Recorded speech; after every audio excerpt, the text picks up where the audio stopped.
ओम। कल हमने सांख्य दर्शन के चौथे अध्याय के 20वें सूत्र तक का पाठ किया था और उसमें ये बतलाया गया था कि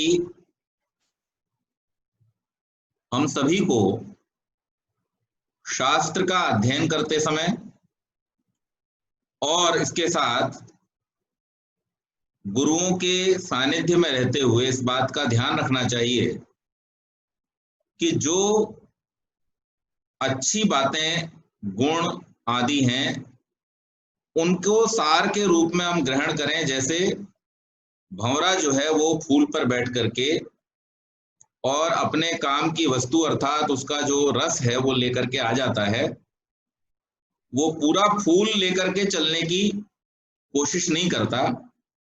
इसी प्रकार से हमें भी समझना चाहिए, तत्व रूप में, सार रूप में जो बात कही जा रही है उसको समझने के लिए प्रयत्नशील होना चाहिए और उसमें भी जो सुना है उस पर मनन और निधिध्यासन करना चाहिए, उस पर विचार करना चाहिए, चिंतन करना चाहिए और उसे व्यवहार में लाने का प्रयास करना चाहिए। अगर हम केवल शब्द मात्र से चाहें कि हमको सफलता मिल जाएगी, कृतकृत्यता हो जाएगी या आत्म साक्षात्कार हो जाएगा, तो ऐसी स्थिति संभव नहीं है, क्योंकि ये व्यवहार का विषय है। और जब आत्मा का स्वरूप, प्रकृति का स्वरूप हमारे ज्ञान रूपी व्यवहार का विषय बन जाता है, तब जाकर के वो हमारे मुक्ति का, हमारे मोक्ष का साधन बनता है।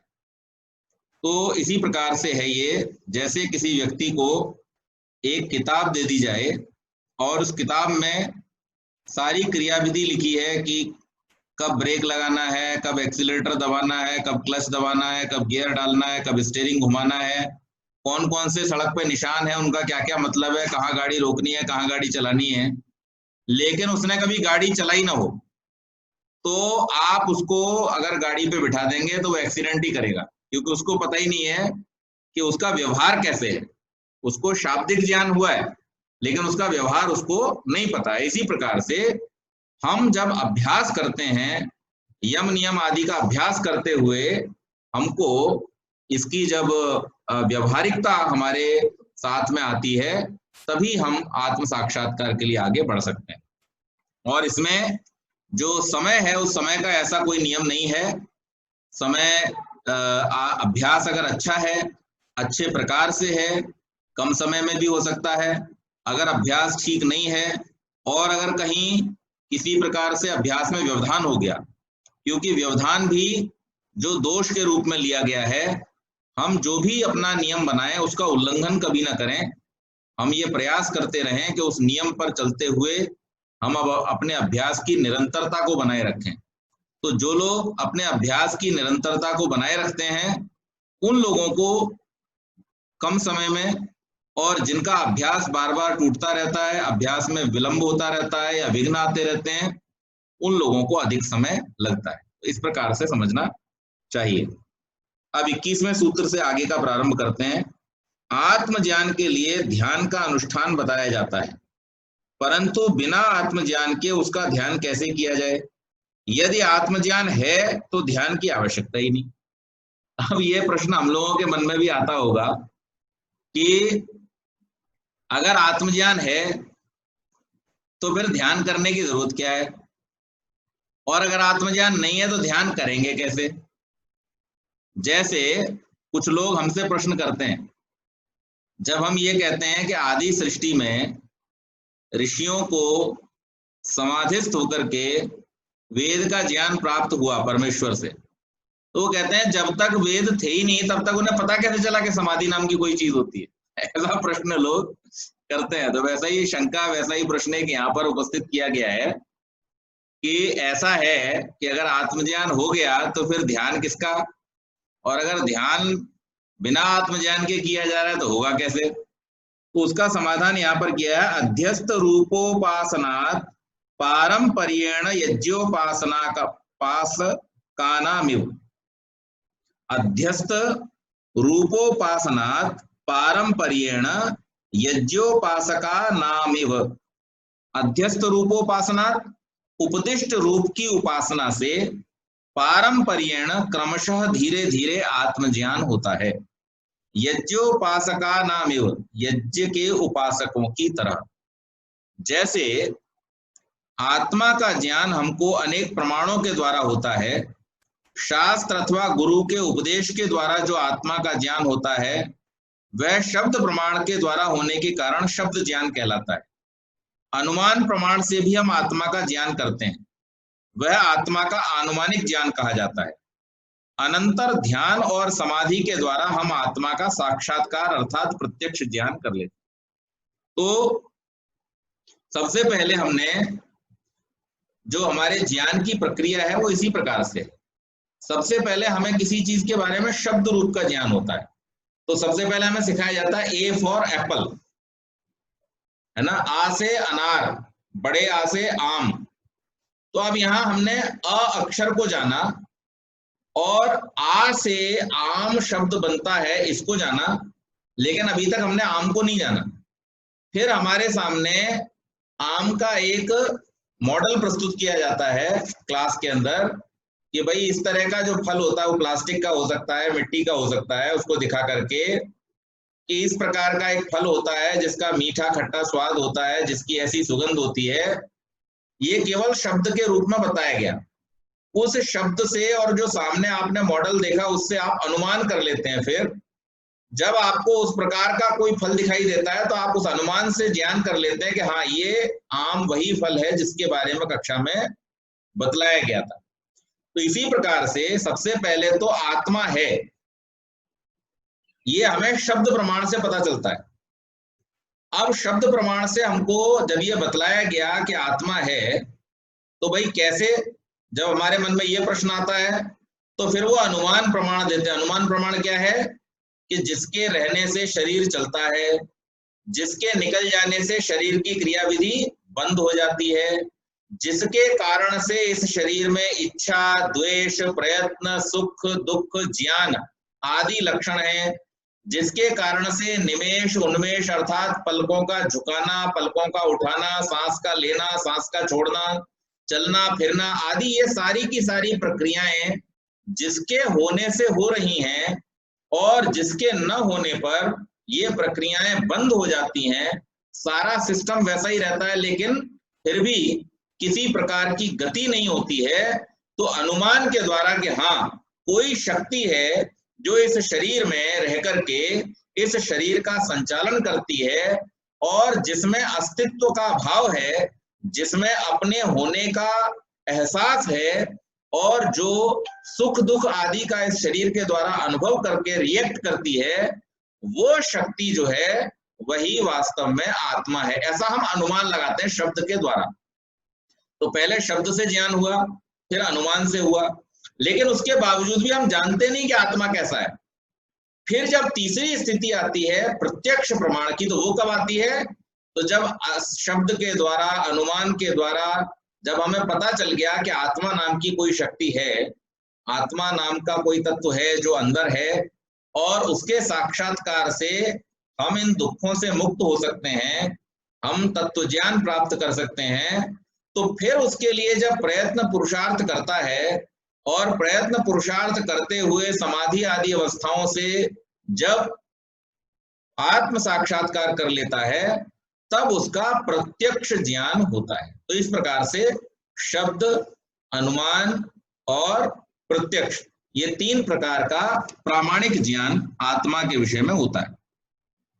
अब इसके बाद का जब यह कहा जाता है कि आत्मज्ञान के लिए ध्यान का अनुष्ठान करना चाहिए, उस समय आत्मज्ञान का अर्थ आत्म साक्षात्कार होता है, अर्थात आत्मा के प्रत्यक्ष ज्ञान के लिए ध्यान का अनुष्ठान करना आवश्यक है। परंतु यहाँ शंका होती है कि आत्मा के ज्ञान के बिना उसका ध्यान ही कैसे किया जा सकता है। तो उसका समाधान किया है कि ध्यान के लिए आत्मा के प्रत्यक्ष ज्ञान की आवश्यकता नहीं है, उसके लिए आत्मा का शब्द ज्ञान भी अपेक्षित है और पर्याप्त है। इसीलिए अध्यस्त रूप के उपासन से, अर्थात आत्मा के उपदिष्ट रूप के उपासन से, ध्यान करने से क्रमशः आत्मा का साक्षात्कार हो जाता है। तो जिसके बारे में हमने सुना है उसको प्राप्त करने की इच्छा से जब अभ्यास किया जाता है तो अभ्यास के द्वारा हम उसको प्रत्यक्ष भी कर सकते हैं, आत्म साक्षात्कार कर सकते हैं। आगे कहा, सगुण उपासना द्वारा ज्ञान प्राप्ति हो जाने पर इस दुरूह समाधि अनुष्ठान का फिर क्या प्रयोजन है? इस आशंका के समाधान के रूप में भी इस सूत्र का अवतरण किया जाता है कि सगुण उपासना भी परंपरा द्वारा साधक को आत्म ज्ञान तक पहुंचाती है। यह परंपरा और भी अधिक काल साध्य है। सगुण उपासना वस्तुतः एक प्राकृत उपासना है। इसके फलस्वरूप प्रकृति के अद्भुत अद्भुत चमत्कार सामने आते हैं। यह प्रक्रिया बुद्धि, प्रतिभा आदि के तीव्र उभार में सहायक होती है, पर वह बुद्धि आदि का उभार किस दिशा में लग जाए यह कहा नहीं जा सकता। इसलिए आज का आदि भौतिक विज्ञान सगुण उपासना का ही स्वरूप है। इस प्रक्रिया से आत्मा को जानने में बहुत समय, युग युगांतर तक लग जाते हैं। साधक सर्वथा पथभ्रष्ट भी हो सकता है, पर इस परंपरा से भी आत्मज्ञान के लिए अंत में उसी मार्ग का आश्रय लेना होगा जिसका प्रथम निर्देश किया गया। तो उन्होंने कहा, अगर हम प्रकृति में ध्यान लगा करके और बहुत सारी चीजों में सगुणोपासना करते हुए अगर हम इस आत्मज्ञान के लिए प्रवृत्त हों तो उसमें उन्होंने बतलाया, हेतु दिया कि सगुण उपासना करने में एक तो दोष ये है कि समय बहुत अधिक लगेगा, क्योंकि आप पहले बाहरी चीजों को समझेंगे और उससे धीरे धीरे धीरे धीरे सूक्ष्म चीजों को समझने के लिए जाएंगे, और फिर उन सूक्ष्म चीजों को समझ करके फिर भी आपको अंत में कारण कार्य संबंध से ही इस बात को समझना पड़ेगा कि प्रकृति के सूक्ष्म तत्वों से इस सृष्टि का निर्माण हुआ है, इसमें चेतनता नहीं है। चेतनता आत्मा के द्वारा ही आती है, और आत्मा को फिर भी आपको वहीं से अभ्यास करके समझना पड़ेगा।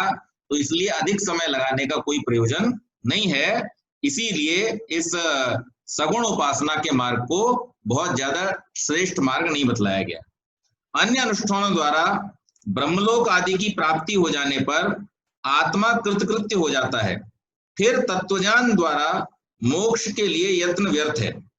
ये फिर से प्रश्न उठाया कि जब अनुष्ठानों के द्वारा ब्रह्मलोक आदि की प्राप्ति हो जाती है और आत्मा कृतकृत्य हो जाता है, मैंने जो आपको बतलाई थी बहुत सारी विभूतियां, उन विभूतियों में बहुत सारी सिद्धियां प्राप्त हो जाती हैं जिनसे आप बहुत प्रकार के आनंद ऐश्वर्य प्राप्त कर सकते हैं। तो जब वो प्राप्त हो गया, ऋतंभरा प्रज्ञा भी प्राप्त हो गई, सब कुछ प्राप्त हो गया, तो फिर मोक्ष का क्या उपाय, मतलब उपादेयता रह जाती है, वहां पे उपयोग क्या है? उसको प्राप्त करना व्यर्थ है फिर, जब सारे साधन यही उपलब्ध हो रहे हैं। तो इसका फिर समाधान करते हुए बतलाते हैं, इतर लाभे प्यावृत्ति पंचाग्नि योगतो जन्म श्रुते है। पंचाग्नि योगतः, पंचाग्नि आदि विद्याओं के संबंध से इतर लाभे उन्नत लोकों व अवस्थाओं की प्राप्ति होने पर भी आवृत्ति वापसी होती है। इसी मानव आवर्त में मोक्ष से मानवांतर में जन्म श्रुते है, जन्म सोए जाने से। अब ये कह रहे हैं कि ये जो विभूतियां प्राप्त हो जाती हैं निश्चित रूप से वो आनंद की साधक हैं, उसमें बहुत सारा ऐश्वर्य आनंद प्राप्त होता है, दुखों से भी बचे रहते हैं, लेकिन फिर भी उसमें क्या है, जन्म की प्रवृत्ति है कि थोड़े समय बाद फिर से आपको जन्म मरण के बंधन में तो पड़ना ही पड़ेगा, और उस जन्म मरण के बंधन में पड़ करके फिर से आपको वही नाना प्रकार के जो दुख हैं उन दुखों की आवृत्ति होने की संभावना रहती है। इसलिए जो है ये आवश्यक है कि जो प्रयास है वो पूरा मुक्ति तक के लिए किया जाए, उसको बीच में सिद्धियों के प्राप्त हो जाने पर छोड़ा जाना नहीं चाहिए। और इसके बाद में फिर बतलाया कि आवृत्ति कब होती है। आवृत्ति कब होती है? उन्होंने कहा कि भाई आवृत्ति हो जाती है, बार बार जन्म लेना पड़ता है, इसके लिए हम बचाएं। तो उसके लिए कहा कि सत्य, त्रेता, द्वापर, काली, ये 4 युग हैं, इनका काल 43,20,000 वर्ष है। ऐसे 71 चतुर्युगी का एक मनु काल है। जब ऐसे 14 मनु हो जाते हैं तब ब्रह्मा का एक दिन कहलाता है। इसमें लगभग 1 सहस्त्र चतुर्युगी हो जाती हैं। इतना ही काल जगत का प्रलय रहता है, यह ब्रह्मा की रात्रि है। इस प्रकार 2 सहस्त्र चतुर्युगी का काल एक ब्रह्मा का दिन और रात होता है। ऐसे 30 दिन रात का एक मास, और ऐसे ही 12 मास का एक वर्ष, और ऐसे 100 वर्ष ब्रह्मा की आयु। तो मोक्ष प्राप्त कर आत्मा इतने काल तक मोक्ष में रहता है। यही काल महाकल्प कहलाता है। इसकी अवधि टोटल अगर आप मैथमेटिकल इसका कैलकुलेशन करेंगे तो कितना आता है? 31 नील, 10 खरब, 40 अरब, इतने वर्षों का ये समय होता है। और इतने वर्षों तक जिस आत्मा को मुक्ति हो जाती है वो जन्म मरण के बंधन से छूट जाता है। तो वहां पर इस बात को समझते हुए कि एक तरफ तो थोड़ी सिद्धि मिली, प्रसिद्धि मिली, और उस सिद्धि प्रसिद्धि के चक्कर में आप बार बार जन्म मरण के बंधन में पड़ते हुए दुखों को भोगें, और दूसरा क्या है कि उस मार्ग पर आगे बढ़ते चले जाएं और एक बार मुक्ति प्राप्त करके इतने लंबे महाकल्प के समय तक के लिए आप छुटकारा पालें और आनंद में रहें परमात्मा के सानिध्य में। तो उन दोनों में से अगर किसी को चॉइस करने दी जाएगी तो सीधी सी बात है वो महाकल्प को ही चॉइस करेगा, जितने लंबे समय तक के लिए दुखों से छूट जाएं। भूमा वही सुखम नाल पे सुखमस्ती, थोड़ी चीज में सुख नहीं है, बहुत चीज में सुख होता है। तो जो दीर्घ काल के लिए है, जो लंबे समय तक रहने वाला है, वास्तव में वही सुख है। और जो थोड़े समय के लिए रहे और उसके बाद नष्ट हो जाए, वो सुख अंत में दुख का ही कारण बनता है। तो इसलिए चाहिए जो साधक है, जो योगी है, या जो आत्म साक्षात्कार के लिए प्रवृत्त हुआ है, उसको ये चाहिए कि वो बीच में मिलने वाली सिद्धियों से अपने आप को दिशा भ्रमित न करता हुआ अपने उद्देश्य की प्राप्ति में निरंतर लगा रहे और उद्देश्य की सफलता के बाद ही विश्राम ले। आगे कहा, ब्रह्मलोक को प्राप्त आत्मा अनेक संवत्सर अर्थात ब्रह्मा के अनेक कल्प पर्यंत वहां निवास करते हैं। वो इस चालू संसार में वापस नहीं आते। उस कल्प के अनंतर जो आवृत्ति होती है, यह जाना जाता है। यहाँ मनु का अंतर या ब्रह्मा का दिन, मास और वर्ष, यह काल की गणना करने का एक प्रकार है। इससे कोई अन्यथा भावना करना अशास्त्रीय। मतलब हम ये मान लें फिर कि ब्रह्मा नाम का कोई आदमी है और वो जो 4 मुख वाला ब्रह्मा वगैरह, वो सब यहाँ समझने की जरूरत नहीं है। ये सिर्फ एक काल गणना है। और सतयुग, त्रेता, द्वापर वगैरह भी बीच में जो भाई साहब ने प्रश्न किया था कि इसमें पाप बढ़ जाता है और उसमें घट जाता है, ये सब मानने की जरूरत यहाँ पर नहीं है। ये केवल ऐसे ही है जैसे अभी 2020 चल रहा है, इसके बाद 2021 आएगा, तो काल की गणना के लिए ये अलग अलग नाम रखे गए। तत्व ज्ञान अथवा विवेक ज्ञान विरक्त पुरुष को संभव है। इसका दृष्टांत दिया है, विरक्तस्य हेयहानुपादेयोपादानम हंस क्षीरवत। हेयहानम त्याज्य का त्याग और उपादेयोपादानम ग्राह्य का ग्रहण विरक्तस्य वैराग्य युक्त को प्राप्त होता है। हंस क्षीरवत, हंस के द्वारा ग्राह्य दूध के समान। तो यहाँ हंस का उदाहरण देते हुए कहा है कि जिस प्रकार से हंस, अगर आप उसको नीर में, क्षीर में नीर मिला करके, है ना, इसीलिए हंस को कहा जाता है नीर क्षीर विवेक। तो नीर क्षीर विवेक क्या है? दूध क्षीर हो गया और नीर पानी। तो दूध में अगर आप हंस को पानी मिला करके दे दोगे तो दूध पी लेगा, पानी छोड़ देगा। ये विवेक करने की उसके पास में शक्ति होती है। इसी प्रकार से जो योगी पुरुष है वो किस चीज को ग्रहण करना है और किस चीज को छोड़ देना है। कई बार वैराग्य का मतलब लोग गलत ले लेते हैं और वो सोच लेते हैं कि सब कुछ छोड़ देना वैराग्य है, लेकिन सब कुछ नहीं छूटता है। वैराग्य में सब कुछ छोड़ देने का अर्थ वैराग्य नहीं है। जिसको ग्रहण करना है उसको ग्रहण करना और जिसको त्याग करना है उसको त्याग करना, इसके विवेक का हो जाना वैराग्य कहलाता है। संसार में छोड़ने योग्य और ग्रहण करने योग्य सभी प्रकार के पदार्थ सामने उपस्थित रहते हैं। आध्यात्म मार्ग पर चलने वाला व्यक्ति जब उसमें उत्कट वैराग्य की भावना उपस्थित रहती है, वह इतना शक्ति संपन्न होता है कि जो उसके लिए त्यागने योग्य वस्तु है उसे त्याग देता है और जो ग्रहण करने योग्य है उसे ग्रहण कर लेता है। जैसे हंस जल मिश्रित दूध में से केवल दूध को ग्रहण कर लेता है और जल का परित्याग कर देता है। जो व्यक्ति दृढ़ वैराग्य से युक्त नहीं होता, वह अपने लिए विषयों में अनुकूलता और प्रतिकूलता को न समझ सकने के कारण उन्हीं में डूब जाता है तथा अध्यात्म मार्ग से भ्रष्ट हो जाता है। अतः तत्व ज्ञान के लिए तीव्र वैराग्य का होना आवश्यक है। हेय संसार और उपादेय मोक्ष है, इस विवेक ज्ञान के लिए वैराग्य ही एक सच्चा साधन है। तो ये संसार हेय है, त्याज्य है, और ये जन्म मरण के जो बंधन है ये दुखों के कारण है। इसको समझ करके और फिर मोक्ष के प्राप्ति के लिए प्रयत्नशील होना, ये जो ज्ञान है इसी का नाम वैराग्य है। लब्धातिशयो योगात तद्वत्, लब्धातिशय योगात प्राप्त किए गए समाधिजन्य शक्तिशय के संबंध से विवेक ज्ञान होता है, तद्वत हंस क्षीर के समान। यानी उसी बात को और आगे बढ़ाया है कि प्राप्त किए गए जो समाधिजन्य शक्त्यतिशय है, जो हमारे पास में सामान्य मनुष्य के पास में शक्तियां थोड़ी होती हैं, वो थोड़ा सोच सकता है, थोड़ी कल्पना कर सकता है, थोड़ा देख सकता है, लेकिन जो योगी होता है, जो संयम करता है, वो उन्हीं शक्तियों को बहुत आगे तक बढ़ा लेता है। तो वो बहुत दूर तक देख सकता है, बहुत दूर तक सोच सकता है, आगे और पीछे का बहुत लंबे समय तक का ज्ञान उसको हो जाता है, उपस्थित हो जाता है। अतीत और अनागत दोनों प्रकार का ज्ञान उसको उपलब्ध होता है। तो इसलिए वो जो उसकी बढ़ी हुई शक्तियां हैं, उन बढ़ी हुई शक्तियों से वो दृढ़ वैराग्यवान जो व्यक्ति है, योग समाधि आदि के द्वारा जो त्यागने योग्य हैं उनको सर्वथा त्याग देता है, और जो ग्रहण करने योग्य हैं उन्हीं को केवल ग्रहण करता है।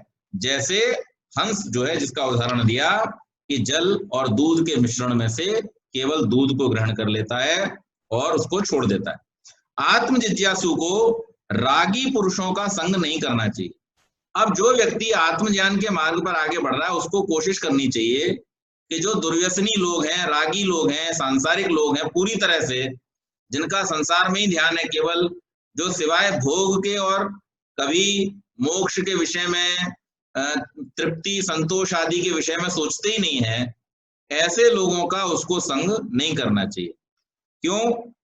न कामचारित्वम रोगोपहते, राग आदि से न कामचारित्वम रागोपहते, राग आदि से दबे हुओं में कामचारित्वम चाहे जब जाना आना नहीं चाहिए। आत्म जिज्ञासु को, राग अर्थात संसार में जिनकी आसक्ति है, जो उससे दबे हुए लोग हैं, उनके समाज में आत्म जिज्ञासु को जाना नहीं चाहिए। इस बात को इस रूप में समझें कि आत्मज्ञान जो जिज्ञासु है, जो आत्मज्ञान प्राप्त करना चाहता है, उसके लिए एकांत की आवश्यकता अधिक है। क्यों? इसलिए पहले भी जैसे बतलाया था सूत्र के माध्यम से कि जितना जितना आप संसार को देखोगे, जितने जितने आप संसार के व्यवहार, संसार के विषय, संसार के पदार्थ आपकी दृष्टि में आएंगे, उतना उतना आपकी इच्छा उन्हें प्राप्त करने की होगी। श्री कृष्ण क्या कहते हैं? श्री कृष्ण कहते हैं, ध्यायतो विषयान पुंसः संगस्तेषुपजायते, संगात संजायते कामः, कामात् क्रोधो विजायते, क्रोधात् भवति सम्मोहः, सम्मोहात् स्मृति विभ्रमः, स्मृति भ्रंशात् बुद्धिनाशः, बुद्धिनाशात् प्रणश्यति। तो किसी व्यक्ति को अगर अपनी बर्बादी का रास्ता तय करना है, तो वो ज्यादा से ज्यादा चीजों को एक्सप्लोर, आजकल कहते हैं ना एक्सप्लोर करो, तो ये एक्सप्लोरेशन जो है वो बर्बादी का रास्ता है। ये वृद्धि का, उन्नति का रास्ता नहीं है। और आज का जो आज की जो शिक्षा है, आज की जो परंपरा है, आज के जो अध्यापक हैं, वो बच्चों को क्या सिखाते हैं? एक्सप्लोर करो, इसे भी करो, उसे भी करो, ये भी जानो, वो भी जानो। और उसकी वजह से क्या है, वो उनको इतना विषयी बना देते हैं कि फिर संसार में उनको आध्यात्म, आत्म साक्षात्कार, मुक्ति, इन विषयों से उनका कोई लेना देना ही नहीं रहता। वो केवल और केवल सांसारिक पदार्थों में ही अपना जीवन समझने लगते हैं। तो इस दृष्टि से यहाँ पर शास्त्रकार ने ये कहा है कि जितना अधिक से अधिक हो सके हमें विषयों से और विषयी लोगों से बच करके रहना चाहिए, क्योंकि जितना जितना हम उनका संग करेंगे, उतनी उतनी हमारी उन्हें प्राप्त करने की इच्छा होगी। जितनी जितनी हमारी इच्छा होगी, उतना उतना हमारी कामनाएं बढ़ेंगी। कामनाएं किसी व्यक्ति की कभी पूरी होती नहीं, हमारी भी जब पूरी नहीं होंगी तो हम में क्रोध उत्पन्न होगा, क्रोध से बुद्धि का नाश होगा, बुद्धि नाश हो जाएगी, हम संस्कार भूल जाएंगे, और जब संस्कार भूल जाता है, बुद्धि का नाश हो जाता है, तो वो व्यक्ति समूल नष्ट हो जाता है, अपना उसका नाश हो जाता है। तो इसलिए इससे बचने के लिए चाहिए कि रागी जनों के साथ में संपर्क न रखे। क्यों न रखे, तो उसका भी समाधान यहाँ पर किया है, गुण योगात बंध शुकवत, गुणों के योग से बंध जाता है तोते के समान। अब यहाँ पर एक तोते का उदाहरण देते हुए कहा है, जिस प्रकार तोता अपने रूप एवं वाणी आदि गुणों के संबंध से बांधा जाता है अथवा बहेलिए के जाल या फांसों में बांधा जाता है, इसी प्रकार आत्म जिज्ञासु व्यक्ति संसारी पुरुषों के साथ अधिक संपर्क रखने से उनके गुण अर्थात राग द्वेष आदि में पड़कर बंधन की ओर अग्रसर हो जाता है। संसारी पुरुष प्रकृति के सत्व रजस तमस गुणों से अभिभूत रहते हैं, उनके संपर्क में जिज्ञासु भी ज्ञान मार्ग से हटकर अज्ञान की ओर प्रवृत्त हो सकता है। तो जैसे यहाँ पर उदाहरण क्या दिया, तोते का। तोते को लोग पालते हैं, क्यों पालते हैं? क्योंकि वो मनुष्यों की वाणी को दोहरा सकता है, बोल सकता है, उसके अंदर एक क्षमता है, अन्य पक्षियों में ऐसी क्षमता नहीं होती। केवल तोते की प्रजाति में ही ये क्षमता है कि वो आप उसको अगर बोलना सिखाएं तो बिल्कुल वो आपकी तरह, आपके बच्चे की तरह बोल सकता है। मैंने पहले भी दर्शन वाले ग्रुप पे एक वीडियो शेयर किया था, एक परिवार में तोता पला हुआ है और वो बिल्कुल उन्हीं के बच्चों की तरह बात करता है। तो ये उसकी जो ये शक्ति है, वो शक्ति के कारण से क्या होता है, लोग उसको बहेलिए उसको पकड़ते हैं और उसे लोगों को बेचते हैं और उसका व्यापार करते हैं, और फिर लोग जो है उसको बड़े प्यार से अपने आप पालते हैं, लेकिन रखते कैसे हैं, पिंजरे में रखते हैं। तो तोते के लिए तो बंधन का कारण ही हो गया। तो जिस प्रकार से तोते की वाणी आदि जो है वो उसके लिए बंधन का कारण होता है, इसी प्रकार से जो ज्ञानी पुरुष है वो अगर राग आदि से युक्त लोगों के साथ बैठेगा तो ये उसके लिए बंधन का कारण हो जाएगा। क्योंकि संसारी लोग जो हैं, राग आदि में फंसे हुए जो लोग हैं, वो सब तो अपने उस राग द्वेष रूप व्यवहार से उसको प्रभावित करेंगे और उसका भी मन जो है फिर इधर उधर विचलित होगा और उसके द्वारा उसके मन में भी राग द्वेष आदि उत्पन्न होंगे, जिससे वो अपने आत्म साक्षात्कार के मार्ग से, ज्ञान के मार्ग से हट जाएगा, पथभ्रष्ट हो जाएगा। तो इसलिए उसको इनसे बचना चाहिए। फिर कहा, न भोगाद्राग अशांतिर मुनिवत, भोगात भोगने से राग शांति इच्छाओं का शमन न नहीं होता है मुनिवत, मुनि के समान। न भोगात राग शांतिर मुनिवत, भोगों के भोगने से कभी भी राग की शांति नहीं होती। आप लोगों ने सबने एक आध्यात्मिक गुरु हुए हैं, रजनीश ओशो जिनको कहते हैं, ओशो। ओशो ने एक पुस्तक लिखी है, संभोग से समाधि तक। मैंने पढ़ी है वो पुस्तक, उनकी लगभग सारी पुस्तकें मैंने पढ़ी हैं और इसलिए पढ़ता हूं कि मुझे पता चले कि ये कितने नीचे तक जा सकते हैं और कहां तक सोच सकते हैं। वो ये कहते हैं कि आपको अगर भोगों से मन हटाना है तो आप उन्हें इतना भोगो, इतना भोगो, इतना भोगो कि आपका मन अपने आप हट जाए। अच्छा बोलो जी, कभी ऐसा हो सकता है? ऐसा कभी नहीं। हमारी संस्कृति में ये बिल्कुल भी वर्जित है। और जहां तक प्रश्न है हमारे ऋषियों का, तो इस बात का जो प्रतिकार है वो हम महर्षि भर्तृहरि के एक श्लोक से पाते हैं। महर्षि महात्मा भर्तृहरि लिखते हैं, भोगा न भुक्ता वयमेव भुक्ता, तपो न तपता वयमेव तपता, कालो न यातो वयमेव याता, तृष्णा न जीर्णा वयमेव जीर्णा। यानी भोग जो है वो नहीं भोगे जाते, एक्चुअली तो हम भुगत जाते हैं। भोग तो संसार में सदा से हैं और सदा उपस्थित रहेंगे, लेकिन उन भोगों को भोगते भोगते वास्तव में हम भोग के गर्त में चले जाते हैं और हमें जो ये जीवन मिला था मुक्त होने के लिए, ये हमारा जीवन हमारे हाथ से निकल जाता है। परमात्मा बड़ा दयालु है, बड़ा कृपालु है, खुले हाथों से उसने हमें संसार दिया है, लेकिन एक चीज में परमात्मा बड़ा कंजूस है, समय दोबारा नहीं मिलता। एक बार जो समय आपके हाथ में चला गया, आप कितना भी सिर पटको, कितनी भी भक्ति करो, कितनी उपासना करो, वो समय लौट करके आपके जीवन में कभी आने वाला नहीं है। ये परमात्मा का एक नित्य नियम है, एक बार जो समय चला गया वो दोबारा कभी लौट करके नहीं आएगा। धन चला गया आप कमा लोगे, स्वास्थ्य चला गया आप दोबारा ले आओगे, और बहुत सारी चीजें जो संसार में हैं, जो आपको संसार से ही मिलती हैं, दोबारा मिल जाएंगी, लेकिन जो समय चला गया वो आपको किसी भी कीमत पर कभी भी नहीं मिलेगा। तो इसलिए यहाँ पर ये जो बात कही जाती है कि भोगते जाओ और फिर उससे अपने आप आपको विश्रांति मिल जाएगी, तो ऐसा होने वाला नहीं है। इसको सूत्रकार जो कपिल मुनि है वो भी यही कहते हैं कि भोगों के भोगने से कभी राग शांति नहीं होती। यह कल्पना करना कि विषयों में आसक्ति विषयों के भोगने से समाप्त हो जाएगी, ये सर्वथा असंगत है। विषयों का भोग विषयों में और अधिक आसक्ति को बढ़ाता है। महर्षि मनु ने भी कहा है, न जातु कामः कामानाम उपभोगेन शाम्यति, हविषा कृष्णर्वत्समेव भूय एवा विवर्धते। जिस प्रकार हवि अर्थात समिधा सामग्री आदि के प्रक्षेप से अग्नि और बढ़ती जाती है, इसी प्रकार कामनाओं के उपभोग से शांत न हो करके और अधिक उनमें वृद्धि होती चली जाती है। तो इसलिए विषयों का उपयोग और उपभोग विषयों को बढ़ाने के लिए अग्नि में आहुति के समान काम करता है।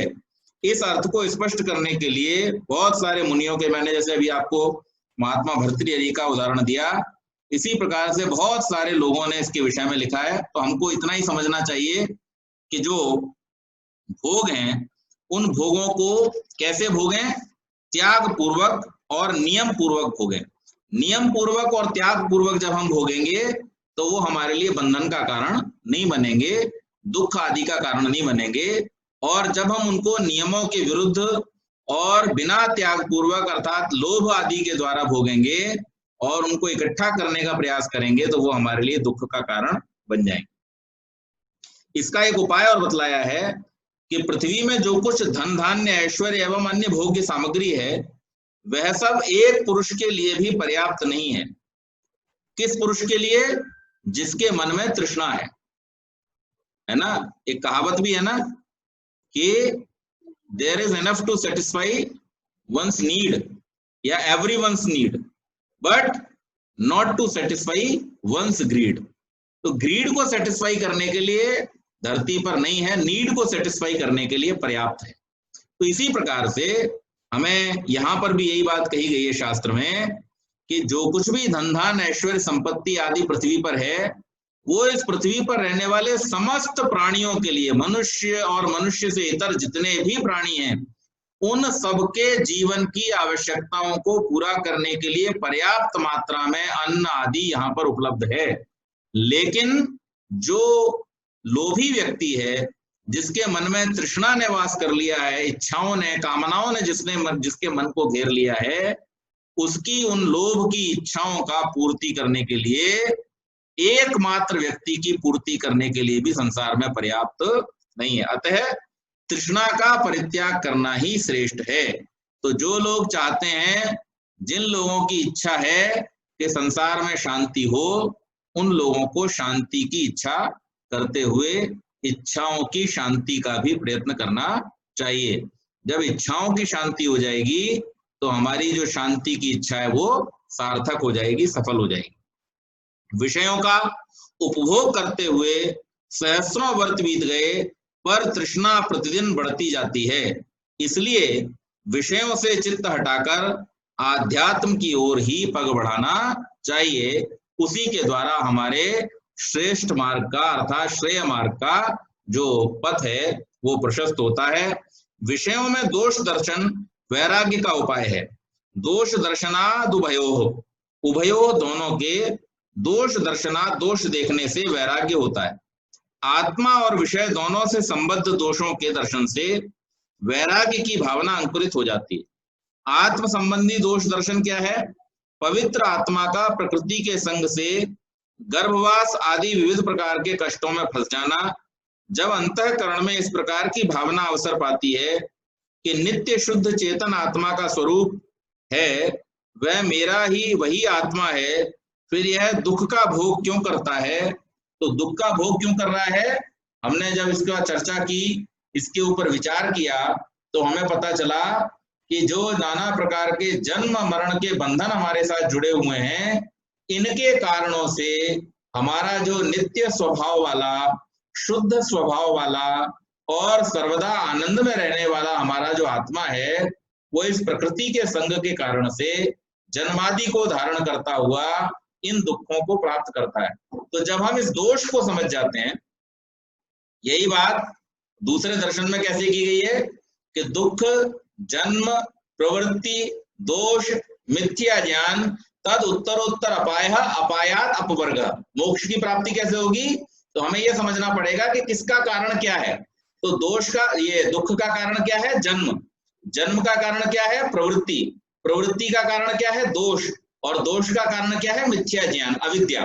तो जो हमारी अविद्या है, उस अविद्या के कारण से जो नाना प्रकार के दोष हैं, और उन दोषों में भी प्रमुख दोष क्या है कि प्रकृति के संग से हमें सुख मिलेगा, ये सोच जो है, ये सबसे बड़ा दोष है। और इसी कारण से इस प्रकृति का संग करने के लिए जीवात्मा जीने की इच्छा करता है कि मैं जीता रहूं, जीता रहूं, जीता रहूं। और अभिनिवेश आदि जो दोष हैं, राग आदि जो दोष हैं, वो इसी के कारण से उत्पन्न होते हैं। तो अविद्या से अस्मिता, अस्मिता से राग, राग से द्वेष, दोष से अभिनिवेश, ये जो क्रम है, इस क्रम से ये पांचों क्लेश उत्पन्न हो जाते हैं। तो इस क्रम को तोड़ने के लिए हमें अविद्या से अपने आप को दूर करना होगा। और जब अविद्या दूर हो जाती है तो हमारे दोष दूर हो जाते हैं। जब दोष दूर हो जाते हैं तो हमारी प्रवृत्ति समाप्त हो जाती है। जब प्रवृत्ति समाप्त हो गई, किसमें प्रवृत्ति? रागों में, भोगों में, विषयों में जो प्रवृत्ति है, जब वो प्रवृत्ति समाप्त हो गई तो हम क्या हो गए? अंतर्मुखी होकर के आत्मज्ञान की स्थिति में आ जाते हैं। और जब आत्मज्ञान की स्थिति में आ जाते हैं तो वहां पर जन्म मरण के बंधनों से हमारी मुक्ति हो जाती है। जब जन्म मरण के बंधनों से मुक्ति हो जाती है तो हमारे दुखों की भी समाप्ति हो जाती है। तो यहाँ पर सारे शास्त्र जो है वो एक ही प्रकार से इस बात को अलग अलग तरीकों से समझाते हैं, एक ही बात को, कि जो हमारा कारण है सारे दुखों का, वो वास्तव में अविद्या ही है।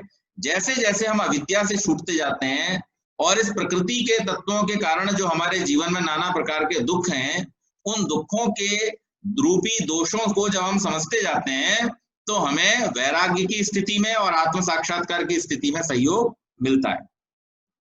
आगे कहा, अंतःकरण शुद्ध होने पर वैराग्य अंकुरित होता है। यहां पर बतलाया, न मलिन चेतस्युपदेश बीज प्ररोहो जवत। मलिन चेतासी, मलिन चित्त में उपदेश भी प्ररोह, उपदेश रूप बीज का अंकुर न नहीं उगता, अजवत, अज के समान। राग आदि से मलिन चित्त में ज्ञान वैराग्य आदि के लिए उपदेश बीज अंकुरित नहीं होता।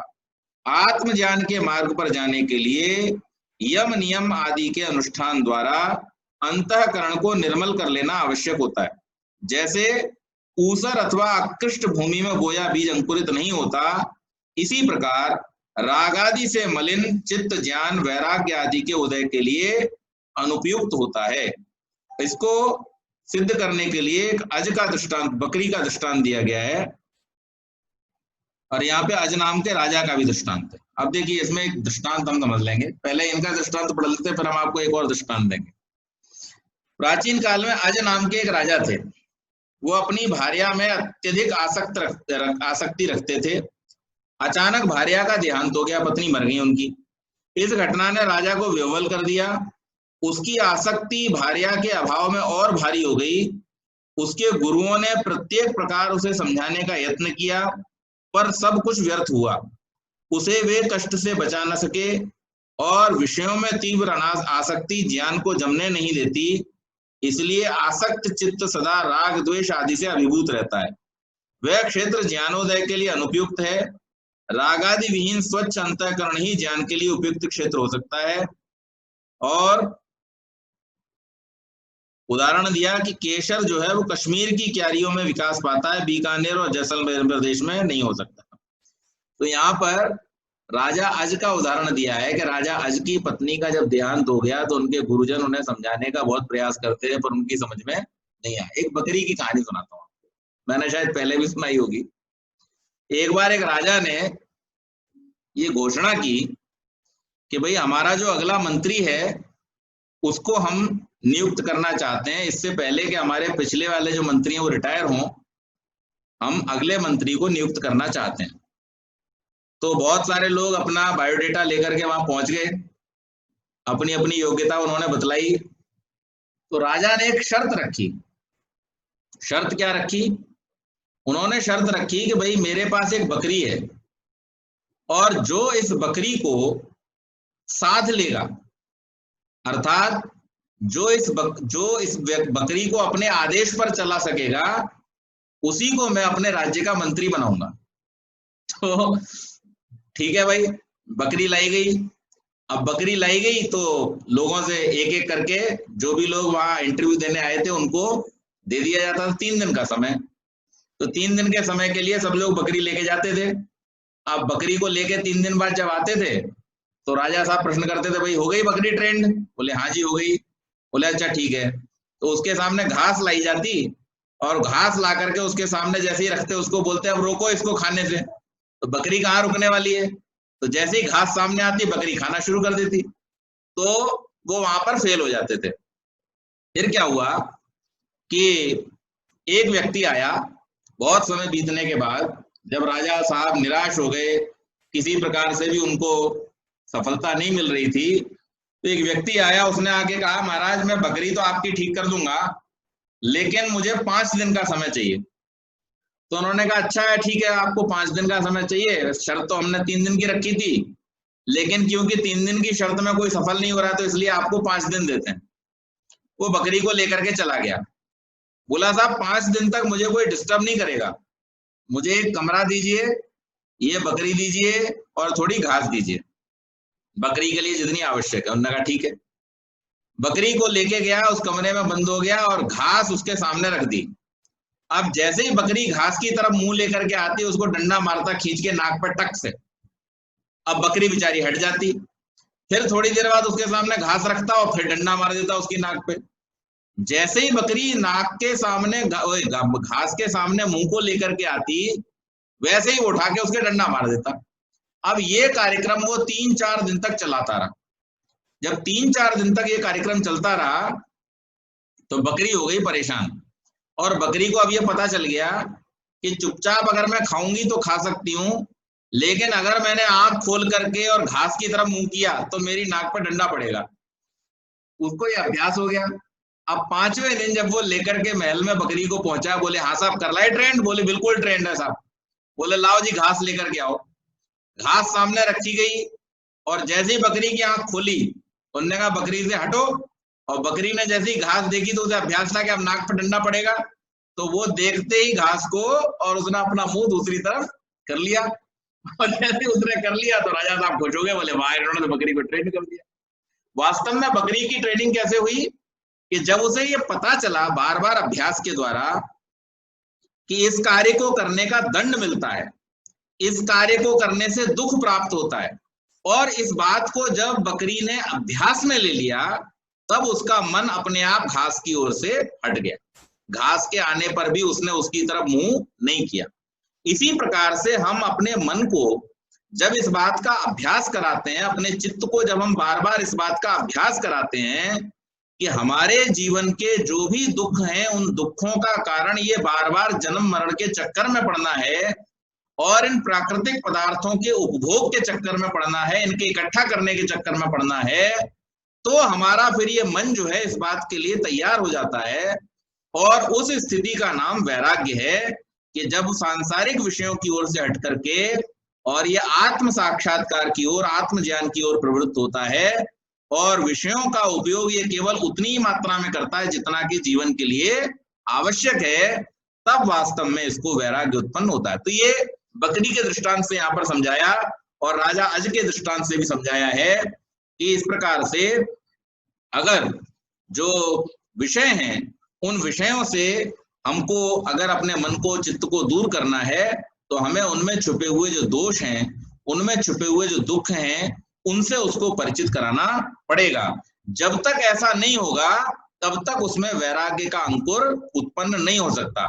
हमारा संसार से वैराग्य कब तक नहीं होता? तब तक नहीं होता जब तक कि हम समझते हैं कि संसार में ही सारा सुख है। लेकिन जब हमें यह समझ में आ जाएगा संसार में सुख नहीं दुख है, तो फिर हमारा स्वाभाविक रूप से इससे वैराग्य हो जाए। इसके बाद आगे कहा, अति मलिन चित्त में ज्ञान का साधारण आभास भी संभव नहीं होता, नाभास मात्रमपि मलिन दर्पणवत। और जो जिनका चित्त बहुत ही गंदा है, मतलब जिन्होंने किसी भी प्रकार से, जिनके चित्त में कोई अच्छी बात है ही नहीं, जो सिर्फ बुरा सोचते हैं, बुरा करते हैं, उनको तो आप उपदेश देने जाओगे तो वो आपसे झगड़ा करने लगेंगे। क्यों झगड़ा करने लगेंगे? क्योंकि जैसे गंदे दर्पण में चेहरा दिखाई नहीं देता है, इसी प्रकार से उनके चित्त में कोई अच्छी बात उनको समझ में नहीं आती है, और उनके मन में जो नाना प्रकार की गंदगी भरी हुई है, बहुत सारे विषयों के प्रति जो आसक्ति उनके मन में भरी हुई है, उसके कारण से वहां पर उनकी अच्छी बातों का भी किसी प्रकार का कोई प्रभाव नहीं पड़ता। न तजस्यापि तद रूपता पंकजवत, प्रकृति सहयोग से प्रादुर्भूत की भी संसार रूपता नहीं, कीच से प्रादुर्भूत कमल के समान। यद्यपि मोक्ष अथवा आत्मज्ञान प्रकृति जन्य है, प्रकृति के सहयोग से आत्मा को स्वरूप का ज्ञान हो पाता है। सांख्य में इस विचार को निश्चित रूप से माना गया है कि प्रकृति से यह सर्ग रचना आत्मा के भोग और अपवर्ग दोनों का संपादन करती है, तब प्रकृति के सहयोग से होने वाला भी आत्मज्ञान अथवा मोक्ष संसार रूप में नहीं होता। अभिप्राय यह है कि संसार अवस्था में जो अनुभूतियां आत्मा को होती रहती हैं, मोक्ष अथवा आत्मज्ञान की अवस्था में उनका अस्तित्व नहीं रहता। इसलिए आत्मा की संसार अवस्था से मोक्ष की स्थिति भिन्न है, इनको एक जैसा नहीं माना जा सकता। जैसे पंख से प्रादुर्भूत पंख, ये कमल पंख रूप अथवा पंख सदृश नहीं होता, इसी प्रकार प्रकृति संयोग से उदित आत्मज्ञान अथवा मोक्ष प्रकृति रूप नहीं होता। तो जैसे पिछले अध्यायों में और सूत्रों में हमने पढ़ा कि ये प्रकृति जो है, इस प्रकृति से ही भोग और अपवर्ग दोनों का संपादन होता है। मोक्ष का साधन क्या है? ये शरीर, और ये शरीर किससे बना हुआ है? प्रकृति के तत्वों से। तो इसलिए हमारा जो मुक्ति है, उस मुक्ति के लिए, हमारे मोक्ष के लिए जो साधन है वो प्रकृति ही है। लेकिन इसके बावजूद मोक्ष का जो स्वरूप है वो प्रकृति के स्वरूप जैसा नहीं है। अगर कोई ये तुलना करे, और जैसा कि हम लोग कई बार करते भी हैं तुलना, कि जैसे यहाँ पे हम भोग रहे हैं, इसी प्रकार से क्या खुशबू सूंघने के लिए हमें नाक की जरूरत नहीं पड़ती होगी, या देखने के लिए हमें आंखों की जरूरत नहीं पड़ती होगी, या सुनने के लिए हमें कानों की जरूरत नहीं पड़ती होगी? तो वास्तव में ऐसी आवश्यकता नहीं होती है, क्योंकि जो उसका स्वरूप है वो इसके प्रकृति के स्वरूप से सर्वथा भिन्न है। आत्मा चेतन स्वरूप है, और आप इस बात पर भी ध्यान दें कि आत्मा की चेतनता से ही सुख और दुख का अनुभव होता है, लेकिन उसमें जो सहयोगी है वो कौन है? शरीर है। फिर भी जब आत्मा इस शरीर से अर्थात प्रकृति के तत्वों से मुक्त हो जाता है, तो मुक्ति का स्वरूप जो है वो प्रकृति के स्वरूप से सर्वथा भिन्न है। कैसे भिन्न है? उदाहरण यहाँ पर दिया कि जैसे कीचड़ से कमल निकलता है, लेकिन कमल कीचड़ जैसा नहीं होता है, उसका स्वरूप और कीचड़ का स्वरूप सर्वथा भिन्न है। इसी प्रकार से प्रकृति के द्वारा संपादन होता है मोक्ष का, लेकिन मोक्ष का स्वरूप प्रकृति के स्वरूप से सर्वथा भिन्न है। आगे, आत्मज्ञान के लिए इतना अधिक प्रयास इसलिए किया जाता है जिससे मोक्ष अवस्था प्राप्त हो सके। वहां आत्मा के साथ दुख का स्पर्श नहीं रहता। यदि स्वर्गलोक आदि में ऐश्वर्य की प्राप्ति के द्वारा पुरुषार्थ सिद्ध हो जाए, अथवा अणिमादि सिद्धियों के प्राप्त हो जाने पर कृतकृत्यता संपन्न हो सके, तो आत्मज्ञान के लिए इतना प्रयास करने की क्या आवश्यकता रह जाती है? तो इसका समाधान किया, न भूति योगेपि कृतकृत्यतोपास्य सिद्धि वदुपास्य सिद्धिवत। भूति योगे कल्याणमय अवस्थाओं को प्राप्त होने पर अभी भी कृतकृत्यता पूर्ण सफलता न नहीं, उपास्य सिद्धिवत, उपास्य द्वारा प्राप्त सिद्धि के समान। यहाँ प्रश्न किया गया कि जब ये अणिमा आदि जो सिद्धियां प्राप्त हो जाती हैं, 8 सिद्धियां, 8 सिद्धियों में वो सब कुछ है जो व्यक्ति प्राप्त करने की कल्पना करता है, हमें ये प्राप्त हो जाए, हमें वो प्राप्त हो जाए, वो सब उन 8 सिद्धियों में प्राप्त हो जाता है, जिसमें ऐश्वर्य भी है, जिसमें निरोगता भी है, जिसमें सब कुछ, यानी जैसे स्वर्ग का वर्णन है जिसमें सुख ही सुख है, अणिमा आदि सिद्धियों के प्राप्त हो जाने पर साधक के लिए दुख का स्पर्श नहीं रहता, सुख ही सुख रहता है।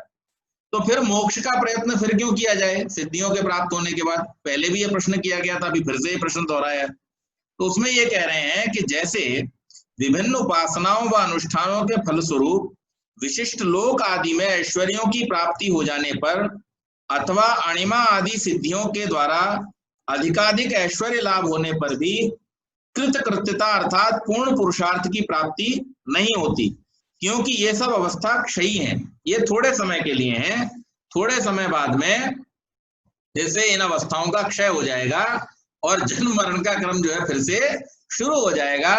तो यहाँ पर जो हमारी शुरुआत हुई थी शास्त्र की, वो कहां से हुई थी? अत्यंत निवृत्ति, हमें बिल्कुल दूर हटना है, थोड़े समय के लिए नहीं, लंबे समय के लिए इससे दूर हट जाना है।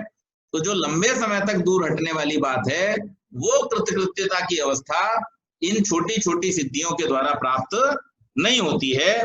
ऐश्वर्य लोकों में चाहे वह स्वर्ग लोक हो अथवा अणिमादि सिद्धियों की प्राप्ति का कोई लोक हो, क्षयित्व दोष से अतिरिक्त न्यूनता और अतिशय की स्थिति बनी रहती है, जो एक दूसरे आत्माओं के लिए दुख का कारण होती है।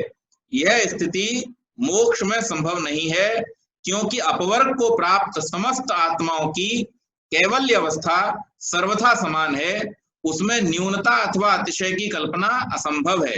अतः न्यूनता और अतिशय तथा तज्जनित दुखों के अस्तित्व के कारण भी उपासना एवं अनुष्ठान आदि से स्वर्गादि की प्राप्ति अथवा अणिमादि सिद्धियों से ऐश्वर्य संपन्न अवस्थाओं की प्राप्ति हो जाने पर भी आत्माओं की कृतकृत्यता अथवा पूर्ण पुरुषार्थ सिद्ध नहीं हो पाते। तो इसलिए यहाँ पर यह बतलाया गया है कि जो साधक है उस साधक को निरंतर प्रयत्न करते हुए क्या करना चाहिए? पूर्ण पुरुषार्थ की सिद्धि के लिए प्रयत्नशील होना चाहिए। बीच में सिद्धियों के प्राप्त हो जाने पर, सुख के प्राप्त हो जाने पर, ऐश्वर्य के प्राप्त हो जाने पर या संतोष आदि दुखों के कारण से, जो तुष्टि जिसको बोलते हैं, संतोष नहीं, तुष्टि के हो जाने से जो बीच में ही अपने इस मार्ग से भटक जाते हैं या इसको छोड़ देते हैं, वो शास्त्र में दोष के रूप में गिने गए हैं। और ये बहुत सारे उदाहरणों के माध्यम से पिछले अध्यायों में जो विषय आए थे उन विषयों को स्पष्ट करने का इस अध्याय में प्रयत्न किया गया। तो यहाँ पर ये हमारा चौथा अध्याय समाप्त होता है।